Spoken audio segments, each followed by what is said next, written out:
Hey, Mike. What? Who's got next? What's good, y'all? It's your man, Hezo. Welcome back to the Blacktop, where I always got next, you feel me? Well, Hawks fans, it was fun while it lasted. I think it's safe to say that this series is over. We put up a fight, now down 3-1. There's no chance we come back. I know some of you guys are going to be optimistic and Hawks in 7. Nah, man, I was really hyped after the last game, and I really wanted to get this one to take it to a 2-2 series. Unfortunately, we just didn't have enough guys show up tonight. The bench was bad. I'm going to get into everything here in just a minute. Subscribe to the channel if you are new. Drop a like on the video. A lot to dive into for this one, as I always say. And let's get right into it. I had a bad feeling about this game, the way that we came out the gate. Just poor offense, poor shooting right from the jump. I mean, yeah, we hit a couple threes, but we weren't playing defense. We didn't play any defense the entire night. The Celtics were getting into the paint at will the entire game, dominated the glass the entire first half. Outside of TRAE, who had an outstanding game, his best game of the series, obviously, nobody was playing defense.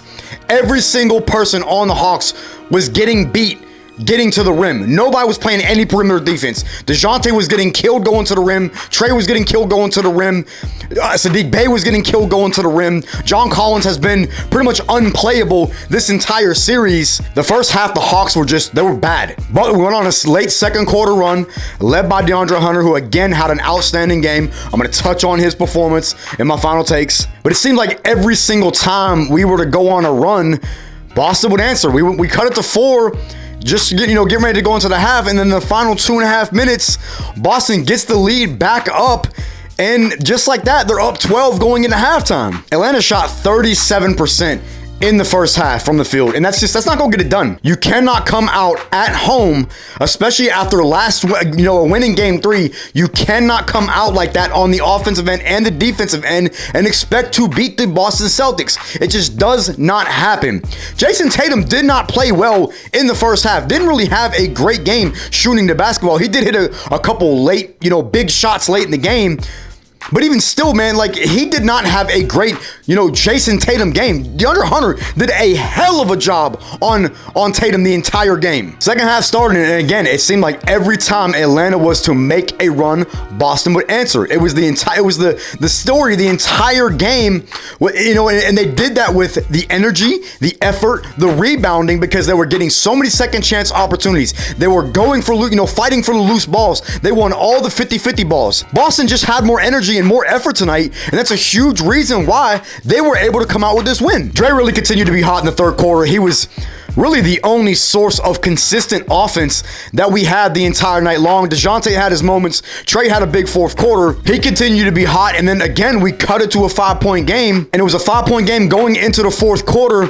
And it was just like every time we'd hang around, we'd fight, but it just wasn't enough, man. Not enough guys hit shots. We could not get enough defensive stops. We could not corral the rebound. Every time we got a stop on defense, Robert Williams, who had an incredible game, he had 15 boards off the bench, just absolutely dominated our bigs tonight. And again, that was a huge reason why Boston was able to win this game. TRAE had a huge fourth quarter. I think he finished with 16, 18 points in the quarter alone, but it just wasn't enough. It wasn't enough at the end of the day. It was a little bit too late. TRAE didn't have a bad game when you look at, he didn't shoot the basketball, incredible, but he only had one turnover, and he had 14 assists.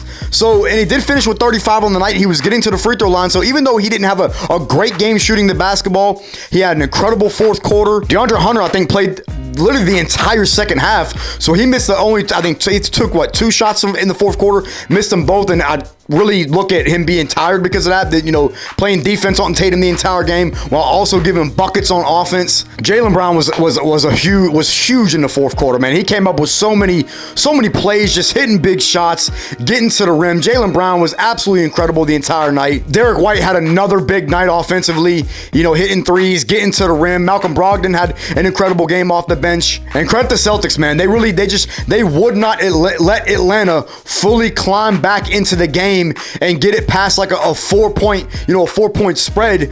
It just, again, every time Atlanta would make a run, Boston would answer with a run, with a huge offensive rebound and one, or something along the lines of that. It was a big play and a big just momentum killer that Atlanta just could not answer every time Boston would answer. So I'm gonna get into my final takeaways for this game.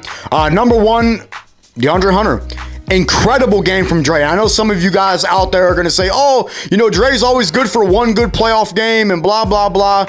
We can give a guy credit without slandering. Y'all do know that. Dre had an incredible game, and if it wasn't for him, we probably would have got 20-pieced. We would have been down 20 to 25 points at the half. He finished with 27 on the night. He played elite defense on Jason Tatum the whole night. Even the shots that Jason Tatum was hitting, they weren't easy shots. Like, those were tough shots that Tatum was hitting over Dre. I mean, Dre's a 6'8" with a long wingspan. He was getting a really good contest on a lot of Jason Tatum's jump shots and everything, keeping him out of the paint for the most part. Now, Tatum was still getting to the rim a little bit, but I mean, Dre was on him the entire night and really played a really good game defensively and offensively. Again, finished with 27 on the night, had efficient shooting, and Dre, just an incredible game from him. And I was so happy to see it. Even though it ended up being in a loss, he really stepped up and he really showed out and did everything he could to help the Hawks try and get a win. Unfortunately, it didn't go that way, but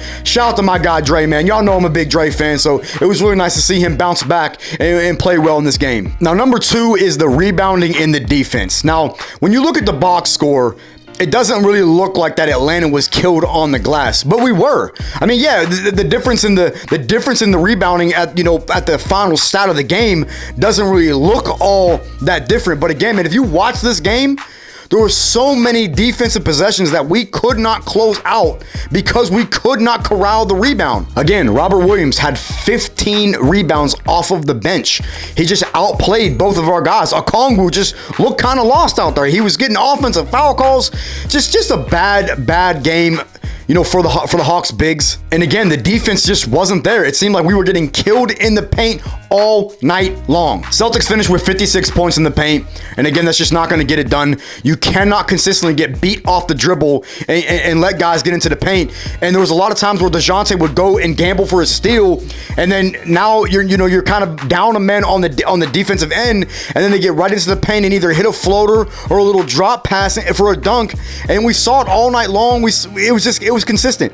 The defense was poor. The energy was poor on defense. The effort was poor on loose balls. Now that's stuff that doesn't show up in the box score.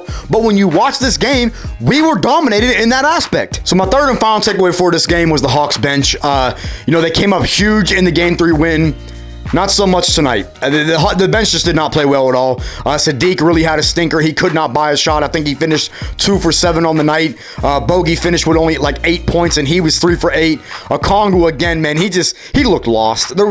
He was getting called for so many illegal screens, which I was actually, one thing real quick, I was actually pleased that the refs were actually calling the illegal screens on Boston. The same screens that we have seen all series long that have not been called. Quinn Snyder had said it to the refs. They finally started to call it. Al Horford got called for 2, and I think Robert Williams got called for 2. It was great to see. Now, obviously, it didn't matter, the ending result because we still ended up losing the game. But a lot of people are going to say that the Celtics they got so many calls.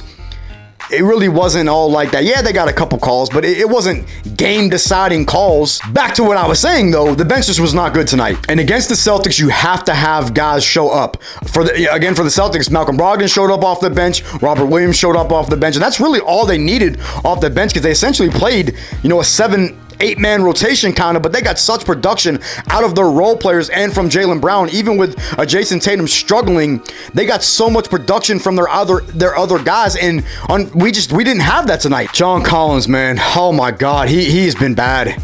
He really has been bad, and I can't defend him anymore, man. I really can't. I love JC. I can't defend him anymore. 1 for 9, 5 points. It's not gonna get it done, man. He's not rebounding. He's not really playing defense.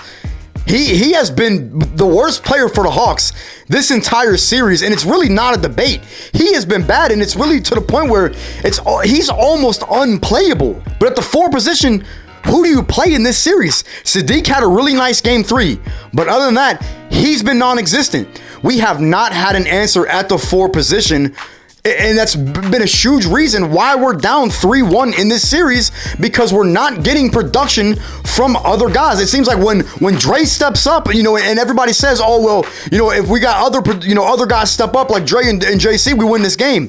TRAE finally stepped up, and then the other guys don't step up. Yeah, TRAE had, a relatively solid game. He finished with 35 and 14 on night. It's a pretty damn good game. Didn't shoot the best, but it's still a solid game overall. DeJounte finished with 23. Not a great game offensively, but still solid overall. It's the production from the other guys that you have to get against a team like Boston. We didn't get that. We lose the game. I'm gonna pretty much leave it there, man. Not really too much more to go into for this game. Very tough, frustrating loss. A chance to get it to 2-2 back to Boston. Now it's 3-1, and we're probably gonna lose in Game 5. I do not see us going into Boston in an elimination game and winning this game. Now, again, you never know, and I understand that and everything. Like I do. But some of y'all got to be realists at the end of the day, man. We're not winning this series. We're not, Hawks in 7. No, it's not happening, man.